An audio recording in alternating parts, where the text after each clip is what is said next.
तो स्वागत है आप सभी का Doubtnut class 10 Hindi medium channel पर। तो सुभद्रा दीदी आपके लिए आज लेकर आई है लास्ट 20 डेज स्ट्रैटेजी, या तुम बोल सकते हो बचे हुए 20 दिन में तुम क्या करोगे, इसका फुल प्रूफ प्लान। ऐसा क्यों बोल रही हूँ मैं?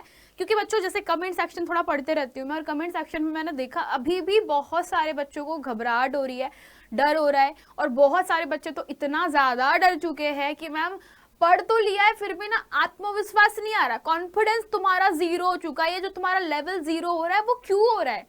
तो आज तुम्हें मैं ऐसी चीजें बताने वाली हूँ जो शायद तुम्हारे आने वाले कल को, यानी जो 20 दिन बाद तुम एग्जाम देना चालू करोगे या तुम तुम्हारे एग्जाम्स में बैठोगे, तो तुम्हें ना मेरी चीजें और बातें याद आएंगी, और तब तक तुम अपने आप में बहुत इंप्रूवमेंट कर चुके होगे। मैं बोल रही हूँ कि जिस बच्चे को टाइम पास करना है बेटा, ये उसके लिए बिल्कुल वीडियो नहीं बन रखी हुई है ना, तुम वो करना, तुम एक दिन में कैसे पढ़ के टॉप कर सकते हो, तुम वो वीडियो देखना। पर जिस बच्चे को सीरियसली अब इन 20 दिनों में पढ़ाई करनी है, उनके लिए फुल प्रूफ प्लान लेकर के आई हूं। और अगर तुमने अब इसको फॉलो नहीं किया तो बेटा ये मत बोलना कि सुभद्रा दीदी अब मैं क्या करूं, अब जो मैं बोल रही हूँ वो तुम्हें A to Z करना पड़ेगा। अगर नहीं कर रहे हो ना तो फिर बेटा ये मत बोलना कि अब मैम हम तो क्या ही करें, है ना। देखो अब तक तुमने जो किया वो किया है ना, पूरा तुम्हारा साल निकल गया, तुम लोगों ने नहीं पढ़ाई करी, या पढ़ाई करी भी तो हल्के में लिया। पर अब तुम्हारे पास में जो अतीत है उसको भूल जाओ, तुम्हारे फ्यूचर यानी भविष्य पे फोकस करो। तुम्हारे एग्जाम्स सर पर है बेटा, बहुत मस्ती कर ली, बहुत शादियां अटेंड कर ली, अब ना ही तुम्हें शादियां अटेंड करनी है, ना ही किसी दोस्त के बर्थडे में जाना है, ना ही अतिरिक्त किसी एक्टिविटीज में तुम्हें पार्टिसिपेट करना है। 26 जनवरी आ रहा है मुझे पता है, लेकिन 26 जनवरी का भी तुम्हें ऐसा यूज करना है कि वो खाली दिन तुम्हारा अच्छे से यूटिलाइज हो। ये मत करना कि 26 जनवरी है मैम हम चले गए परेड देखने, तो बेटा परेड तुम अगले साल भी देख सकते हो, पर मैं ये बोल रही हूँ कि 10वीं बोर्ड तुम बार बार नहीं दे सकते ना। तो इस चीज को ध्यान रखो, और एक एक चीज जो मैं बोलूंगी उसको पॉइंट आउट करना और प्रॉपर समझना कि मैम हाँ इस चीज में आपने जो बोला वो बिल्कुल सही बात बोली, अब मैं फॉलो करूंगा। नहीं समझ में आएगा मैं वापस रिपीट कर दूंगी। तो चलो सबसे पहला जो स्टेप होता है बेटा वो होता है अपने मन को ना एकदम मजबूत बनाना। ठान लो यार कि करना ही है मेरे को। ऐसे मत बोलो कि मैम 2 घंटे पढ़ने बैठता हूँ, मेरे को नींद आ जाती है मैम, मैं तो 5 मिनट भी कॉन्सेंट्रेट नहीं कर पाता हूँ। ये जो तुम्हारे मन के जो विचार है ना, इनको कंट्रोल करो, इनको लिटरली बेटा आपको कंट्रोल करने की आवश्यकता है। और बोलो भाड़ में जाए सब कुछ, नहीं जाना मुझे कहीं, भाड़ में जाए, मुझे थकान हो रही है हो जाए, मुझे नींद आ रही है नींद को रोको तुम लोग, मैं पढ़ने बैठता हूँ मैम मैं सो जाता हूँ, मत करो यार। तुम्हारे को चाहे नींद आ रही हो, भूख लग रही हो, तुम्हारा टाइम टेबल जो मैं भी बताऊंगी उसको फॉलो करना है, चाहे तुम्हारा कुछ भी चीज बिगड़ रही हो। बीमार पढ़ना मत, मैं पहले ही बात बोल चुकी हूँ, सेहत पर ध्यान रखना। तो चलो शुरुआत करते तुम्हारे सबसे पहले पॉइंट के ऊपर। यार आखिरी के जो 20 दिन बचे हुए, इस 20 दिन को ना थोड़ा समअप करती हूँ, तुमको थोड़ा चीजें समझाती हूँ कैसे करना है। ये 20 दिन को तुम्हें थोड़ा सा बांटना पड़ेगा टुकड़ों के अंदर। मैं तुम्हें पहले 10 दिन की अलग ट्रिक बताऊंगी। तो पहले 10 दिन आपको अलग तरीके से पढ़ाई करनी है, और अगले आने वाले 10 दिन आपको अलग तरीके से पढ़ाई करनी है। मैं पहले ही बोल रही हूँ बेटा, मैंने 10-10 दिनों के सेट बना दिए हैं, अब जैसे बोलूंगी वैसे तुम्हें पढ़ना पड़ेगा। और क्यों मैं 10-10 दिन तुम्हारे लिए सेट बनाई हूँ, हर चीज के पीछे मैं तुम्हें कारण समझाऊंगी।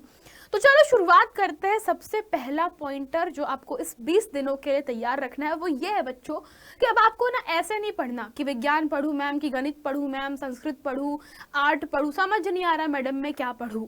तो बेटा ये जो अभी तुम्हें कंफ्यूजन हो रहा है ना, जो इतना ज्यादा भ्रमित हो रहे हो तुम, मत हो भ्रमित। किसी एक समय पर एक ही विषय पर फोकस करो। तुम्हारे पास में आराम से 20 दिन है, 20 दिन में 20 सब्जेक्ट पढ़ सकते हो तुम्हें एक दिन में एक चूज करना है मात्र, और तुम्हारे पास तो 5 या 6 सब्जेक्ट होते हैं एडिशनल मिला करके। तो अब तुम सोचो कि तुम क्या क्या चीजों में परफॉर्म कर सकते हो। तो सबसे पहला पार्ट होना चाहिए कि तुम्हें अब टारगेट सेट करना है। क्या करना है बेटा? टारगेट सेट करना है। अब टारगेट बेस्ड स्टडी का मतलब होता है, जैसे मान लो कि तुम्हारा मान लो कि आज सोमवार है ना, मान लो कि आज सोमवार है, और सोमवार तो नहीं है, आज कौन सा वार है? फ्राइडे है। चलो लेट एज्यूम आज फ्राइडे है। तो फ्राइडे के दिन आपको सिर्फ एक ही चीज पढ़नी है, साइंस। लेट एज्यूम आपने पढ़ लिया विज्ञान। तो आपको क्या करना है ना, अब कि ऐसे नहीं कि विज्ञान पढ़ू कि गणित पढ़ू कि क्या, एक दिन में एक विषय पढ़ो बेटा।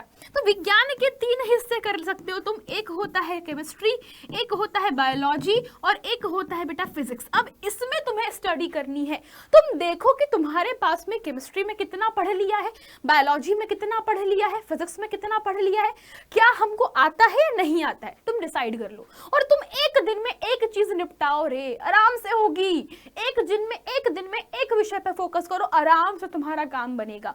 दूसरी चीज जो तुम्हें करनी है वो है कि बेटा सबसे इंपॉर्टेंट पार्ट, अब मुझे पता है तुम मेरा ये वीडियो देख रहे हो ना, मतलब तुमने साल भर सच में बिल्कुल गेड़ियां मारी है, तुमने बिल्कुल पढ़ाई नहीं कर रखी हुई है। तो इसका मतलब ये है कि अब तुम्हारे पास में समय तो है नहीं, लेकिन पढ़ना बहुत कुछ है और इंपॉर्टेंट पढ़ना है ना, कि हमारी डूबी हुई नैया को कोई पार लगा दे। तो उसके लिए अब तुम्हें सिर्फ करनी पड़ेगी टारगेट बेस्ड स्टडी, परंतु उसमें भी अब तुम्हें करना पड़ेगा कि सबसे ज्यादा नंबर वाले चैप्टर्स पे ध्यान देना है। जैसे विज्ञान का एग्जांपल देती हूँ बेटा, तो मैंने जैसे आपको बताया कि विज्ञान को आप लोग 3 भाग में बांट सकते हो। विज्ञान का सबसे पहला हिस्सा होता है फिजिक्स, दूसरा होता है केमिस्ट्री और तीसरा होता है बायोलॉजी, है ना। इन तीनों हिस्सों में सबसे महत्वपूर्ण चैप्टर तुम्हें निपटाने हैं। महत्वपूर्ण चैप्टर का मतलब समझा देती हूँ। सबसे पहले बात करेंगे फिजिक्स की। जैसे आप जानते हो बेटा, प्रकाश वाला चैप्टर सबसे इंपॉर्टेंट है, प्रकाश, परावर्तन और अपवर्तन। ये चैप्टर तुम्हारा सबसे ज्यादा इंपॉर्टेंट है। अकेला बेटा यहां से तुम्हारा 10 नंबर का क्वेश्चन आता है। इस अकेले चैप्टर से तुम्हारा एग्जाम में विज्ञान के पेपर में 10 नंबर का प्रश्न पूछा जाता है।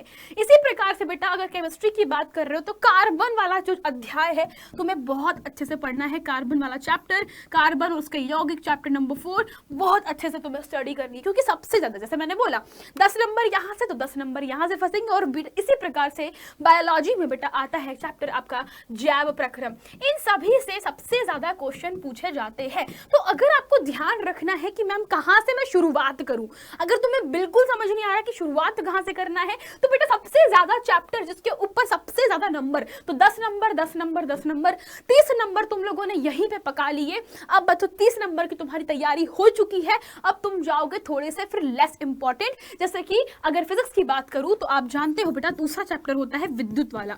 विद्युत धारा वाला चैप्टर आपका इंपॉर्टेंट है। केमिस्ट्री में रासायनिक अभिक्रिया इंपॉर्टेंट है, ठीक है।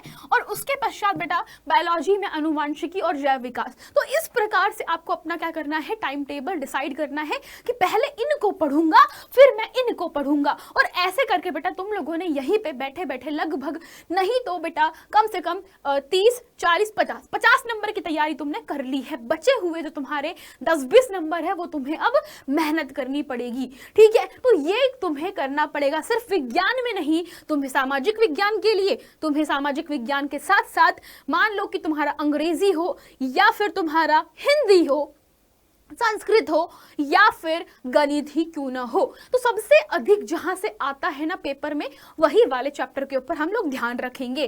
और सबसे महत्वपूर्ण चीज, अब बच्चों अब देखो आखिरी में बता रही हूं ये, क्योंकि गलतियां बहुत होने वाली है तुमसे। तुम लोगों ने साल भर नहीं पढ़ा, मतलब जैसे मैंने बोला कि अगर तुम मेरी ये वीडियो देख रहे हो तो साल भर कहीं ना कहीं लापरवाही कर रखी है। उस लापरवाही से बचना है। तो लापरवाही में सबसे बड़ी मिस्टेक होने वाली है वो है कैलकुलेशन मिस्टेक्स, जो कि बेटा तुम्हारी गणित में होने वाली है। अगर तुम्हारी गणित बहुत कमजोर है, अगर किसी को अंतिम क्षणों में बेटा नहीं आता गणित, किसी के गणित के प्रश्न के उत्तर सही नहीं होते हैं, तो तुम्हारा बेटा ये लास्ट 20 डेज है, जितना चाहो उतना प्रैक्टिस कर लो, उतना ही इंपॉर्टेंट है। अगर तुम लोग नहीं कर पाओगे तो फिर ये मत बोलना कि सुभद्रा दीदी ने बताया नहीं था कि ऐसा भी होता है। बेटा मैं तुमको पहले ही मैं अपना ना कभी रिजल्ट या मार्कशीट दिखाऊंगी। मैं बोल रही हूँ कि मेरे अर्धवार्षिक और प्री बोर्ड में नहीं आए थे भाई नंबर, मेरे को पता है नहीं आए थे नंबर। मेरा प्री बोर्ड 15 फरवरी के आसपास हुआ था, समथिंग लाइक दैट, और मेरे 3 मार्च से एग्जाम थे, मुझे ऐसा याद है, मतलब 15 दिन में मैंने कवर अप किया था। और तुम्हें भी सेम करना है, तुम्हें नंबर अपने अच्छे स्कोर करने हैं। और बेटा इसके लिए तुम्हें अब जी जान एक करनी पड़ेगी। सब चीज भूल जाओ, इंस्टाग्राम, यूट्यूब शॉर्ट, ठीक है, वीडियो देखना, गेम खेलना, सब भूल जाओ। अभी तुम्हारा जो मुख्य फोकस है वो सिर्फ एक ही जगह होना चाहिए, और वो है तुम्हारा एग्जाम। हर दिन कौन सा चैप्टर निपटाया जाए, हर दिन कौन सा विषय खत्म किया जाए, इस तरीके से पढ़ाई करोगे तो तुम्हें बेटा कभी दिक्कत नहीं होने वाली। अब तुम भटकोगे नहीं, तुम एक बिल्कुल सीध में चल रहे हो। इसके बाद में मात्र फिजिक्स में हमेशा होगा, भौतिकी में हमेशा आप लोग ऐसा करते हो कि मान लो आपसे समानांतर में पूछा गया, समानांतर क्रम में पूछा गया कि बताइए तुल्य प्रतिरोध कितना होता है, तो आप लिख देते हो कि 4। 4 क्या, ओम आपको यहाँ पे दर्शाना है। तो इस तरीके से बेटा मात्रकों का ध्यान रखना है। आप बहुत बड़ी गलती करते हो स्लो लिखना।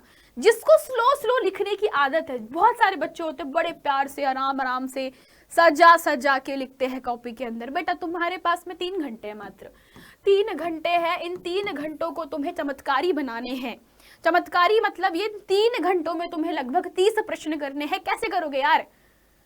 तुम्हें इन 3 घंटों में 30 से ज्यादा प्रश्न करने हैं, अथवा का भी मिला दूं तो तुम सोचो तुम्हारे पास बहुत सारे क्वेश्चन है भाई, पहले से बहुत सारे क्वेश्चन सॉल्व करने हैं और तुम्हारे को इन 30 क्वेश्चंस को अप्रोक्सीमेट 3 घंटे में करना है। कैसे करोगे? स्लो लिखोगे तो नहीं कर पाओगे, तुम्हें तुम्हारी राइटिंग स्पीड बढ़ानी पड़ेगी, तुम्हें फास्ट करनी पड़ेगी, तुम्हें लिख लिख के प्रैक्टिस करनी पड़ेगी। और बेटा साथ में एक ध्यान रखना, जब भी कभी ऐसा होगा कि पेपर को कठिन बनाना है तो तुम्हें हमेशा कुछ स्पेशल क्वेश्चंस एग्जाम में आ जाएंगे। स्पेशल क्वेश्चंस क्या होते हैं, कैसे होते हैं, ये जरूर तुम्हें बताया जाएगा। तो बच्चों अगर तुमको नहीं पता स्पेशल क्वेश्चंस क्या होते हैं तो जरूर सभी के सभी बच्चे मैराथन्स में जरूर आए। मैराथन्स में बेटा क्वेश्चन कैसे आते हैं आपको ये आइडिया लग जाएगा। तो एग्जाम में अगर तुम लोगों को नहीं पता प्रश्न कैसे पूछे जाते हैं तो मैराथन्स आपके पास में एक बहुत ही बड़ा रास्ता है, जहां पे बेटा केमिस्ट्री की मैराथन हो रही है। मैं लेकर आ रही हूँ तुम्हारे लिए, कोई और नहीं, मैं लेकर आ रही हूँ तुम्हारे लिए केमिस्ट्री लेकर आ रही हूँ बेटा। मैं तुम्हारी सुभद्रा दीदी और सुभद्रा मैम तुम्हारी सुभद्रा दीदी तुम्हारी लेकर आ रही है केमिस्ट्री की मैराथन। कब? तारीख क्या है? 26 जनवरी। हाँ बेटा अपन 26 जनवरी को कर रहे हैं ये सबसे महत्वपूर्ण काम। ये करना बहुत ज़्यादा ज़रूरी था। 26 जनवरी सबसे महत्वपूर्ण दिन है हमारे संविधान का और हमारे लिए भी। तो हम सभी मिलकर प्रैक्टिस करेंगे। क्वेश्चन कैसे नहीं करोगे, क्वेश्चन आते कैसे हैं, सब कुछ तुम्हें बताऊंगी। और ये सारे क्वेश्चन होंगे पिछले 5 सालों के क्वेश्चन। तो अगर तुम लोगों ने केमिस्ट्री की मैराथन के बारे में नहीं सुना है तो तुमको मैं वापस बताती हूँ। केमिस्ट्री की मैराथन होने वाली है 26 जनवरी को, ध्यान रख देना, ये डेट याद रख लो। 26 जनवरी दिन रविवार, 26 जनवरी दिन रविवार, संडे के दिन बेटा ये मैराथन हो रही है। तुम्हें इसमें आना है और बता देती हूँ कि करवाऊंगी क्या मैं। वहां पे तुम्हें 5 साल के क्वेश्चन ही करवाने वाली हूँ। क्यों करवाने वाली हूँ? क्योंकि एक चीज समझाती हूँ तुमको, पिछले 5 साल के जो क्वेश्चन होते हैं ना बेटा 90% चांसेस है आने के। याद रखना, जब भी कोई पेपर बनता है, कोई भी पेपर हो, चाहे वो एसएससी का भी क्यों ना हो या फिर बड़े से बड़ा पेपर हो बेटा, तो पेपर में जो प्रश्न पूछने का तरीका होता है वो लगभग समान होता है। यानी 80 से 90% पेपर आपका बेटा, 90% जो पेपर है वो आपका पुराने प्रश्नों से उठकर आता है। पुराने जितने भी प्रश्न होते हैं वहीं से पूछा जाता है। तो तुम्हें भी याद रखना है कि सारे के सारे जो हमारे पिछले 5 साल के हर सब्जेक्ट के क्वेश्चन पेपर को सॉल्व करना है। ये चीज को बिल्कुल दिमाग में फिट कर लेना। इसके अलावा अब तुम्हारे लिए मैंने ये full proof day wise study plan prepare किया है। यदि अभी भी किसी को दिक्कत होती है, परेशानी होती है, तो तुम्हारे लिए बेटा ये हर दिन मैंने लिख लिया। मैंने लिटरली मैंने कहा था तुम्हें मैं 10 दिन का प्लान बता रही हूँ। ये अभी सिर्फ 10 दिन का प्लान है। अगर तुम चाहते हो कि आगे के 10 दिन का प्लान क्या करें मैम, तो उसके लिए भी तुम्हारे लिए मैं एक वीडियो लेकर के आऊंगी। अब तुम्हें इनके हिसाब से पढ़ाई करनी पड़ेगी। तो सबसे पहली बात कर रही हूँ मैं 25 जनवरी, मतलब कि कल, है ना। तो आपका इंग्लिश का पेपर होगा, मतलब आपको इंग्लिश में क्या क्या होता है तुम जानते हो। राइटिंग होती है, ग्रामर होता है, एसे राइटिंग होती है, क्वेश्चन के आंसर याद करने पड़ते हैं। ये सारी चीजें तुम लिख लिख के देखो, है ना। और सबसे महत्वपूर्ण चीज बेटा, जो तुम्हारे पास में ऐसे होता है ना, तो ऐसे को कम से कम 3 से 4 ऐसे प्रिपेयर कर लो जो एग्जाम में पूछा जाता है, तो ये तुम्हारे लिए बेस्ट हो जाएगा। सेकंड चीज मैंने कहा 26 जनवरी को फुल डे केमिस्ट्री रहेगा। तो केमिस्ट्री की बच्चों 5 घंटे की लंबी मैराथन मैं लेकर आ रही हूँ। 5 घंटे की लंबी मैराथन, इससे ज्यादा ही रहेगी, लंबी भी हो सकती है। तो ये लंबी मैराथन के साथ साथ तुम्हें एक चीज और समझाती हूँ कि मैं बच्चों पढ़ाने वाली तो हूँ ही, लेकिन तुम्हें एक चीज और करनी है, सेल्फ स्टडी। अब ये तुम मानो या ना मानो, किसी भी टॉपर से पूछ लेना क्या उसने स्वयं पढ़ाई की थी। Self study is the key. चाहे बेटा कोई भी तुम कोचिंग का बच्चा उठा लो, चाहे तुम किसी भी बच्चे को उठा लो, मैं बोल रही हूँ, मैं तुम्हारे सामने लिख के दे रही हूँ, तुमने अगर सेल्फ स्टडी नहीं करी, तुमने खुद से क्वेश्चन सॉल्व नहीं किए, तुमने कॉपी किताब अलग रख के से प्रश्न पत्र तुम्हारे सामने है या तुम्हारे पास क्वेश्चन पेपर का सेट है और तुम खुद से लगा नहीं रहे हो ना, तो मैं नहीं मानती कि तुम टॉप किया बेटा, तुम्हारे 70 नंबर भी नहीं आ पाएंगे। क्यों? क्योंकि मैं एक अच्छे तरीके से जानती हूँ कि सेल्फ स्टडी बहुत ज्यादा महत्वपूर्ण है। अगर नहीं कर पा रहे हो सेल्फ स्टडी तो बेटा एटलीस्ट तुम सॉल्व करो क्वेश्चंस को, देख देख के नहीं, मन से करने की कोशिश करो। उस समय ना ही यूट्यूब और ना ही किसी किताब का सहायता लेना है, ना ही गूगल की सहायता लेना है। बस आपके सामने प्रश्न होगा, आप उत्तर लिख रहे होगे। अगर उत्तर नहीं आ रहा है तब आप हेल्प ले सकते हो। परंतु मैं आपको बोलूंगी बेटा कि एक दिन में, अब मैं टारगेट सेट कर रही हूँ कैसे क्वेश्चन करना है, एक दिन में लगभग 200 क्वेश्चन का टारगेट सेट करो। मजाक नहीं, तुम्हें लग रहा होगा क्या बोल रही हूँ मैं, लेकिन सच बता रही हूँ, एक दिन में 200 क्वेश्चन का टारगेट सेट करो। अगर तुम्हें लग रहा है कि 200 क्वेश्चन बहुत होते हैं मैडम, एक दिन में कैसे करें, तो बेटा तुम मेहनत नहीं कर पाओगे। मैं बोल रही छोटा बड़ा बहुत बड़ा सभी प्रकार के एटलीस्ट 200 क्वेश्चन तो सॉल्व करना स्टार्ट करो। हो सकता है कि इंग्लिश में तुमने मान लो 100 क्वेश्चन लगाए, हो सकता है तुमने इंग्लिश में 100 भी नहीं, मान लो 25 क्वेश्चन लगाए, तो 25 क्वेश्चन इंग्लिश के लगाए, तो बेटा एक काम करो, बाकी 25 जो है तुम लोग किसी और सब्जेक्ट के लगा लो। तो इस तरीके से भी पढ़ाई की जा सकती है। जनवरी में तुम्हें वापस से बेटा फिर से तुम्हारे पास में 28 जनवरी कंप्लीट इंग्लिश, 27 जनवरी कंप्लीट मैथ्स तुम्हें पढ़नी है, 29 जनवरी को कंप्लीट फिजिक्स तुम्हें कंप्लीट करनी है। अब देखो यहाँ पर भी क्या होता है, फिजिक्स कैसे पढ़ोगे, तो तुम एक काम करो कि तुम फिजिक्स के न्यूमेरिकल लगा लो, केमिस्ट्री की सारी इक्वेशन कर लो, बायोलॉजी के डायग्राम्स कर लो। अब देखो तुम्हारा दिन यहाँ बदल सकता है। हो सकता है किसी का साइंस बहुत अच्छे से प्रिपेयर हो चुका है तो वो मैथ्स को फोकस करे, तुम यहाँ पे बेटा हटा करके मैथ्स कर देना, तुम यहाँ पर हटा करके मैथ्स कर देना, उसमें भी काम चलेगा।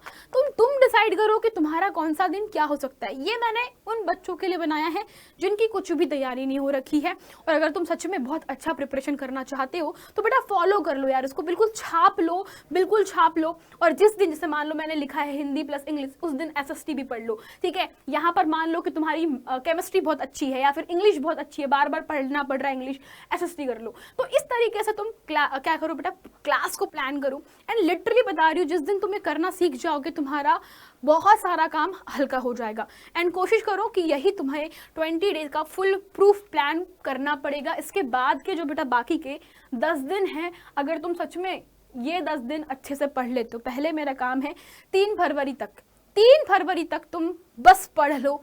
तुम्हें लग रहा है कि मैम कहाँ पढ़े, तुम्हारे टीचर्स, ये 200 क्वेश्चन वाली बात जो मैंने बोली, हर टीचर बेटा एक दिन में 250 क्वेश्चन करवा रहा है, मजाक नहीं। तुम्हें लग रहा होगा 250 क्वेश्चन हर टीचर एक दिन में मिनिमम करवा रहा है, मैक्सिमम बेटा 300 से 400 क्वेश्चन हम सॉल्व करवा देते हैं, ये मैक्सिमम है, पर हम जनरली इतना जल्दी नहीं भागेंगे। 250 क्वेश्चन मिनिमम एक दिन में करवा रहे हैं। अब तुम सोच लो कि जब तुम्हारे टीचर्स 250 क्वेश्चन करवा सकते तो तुम क्या 200 क्वेश्चन नहीं कर सकते? करो और बताओ मुझे रिजल्ट कैसे मिल रहा है।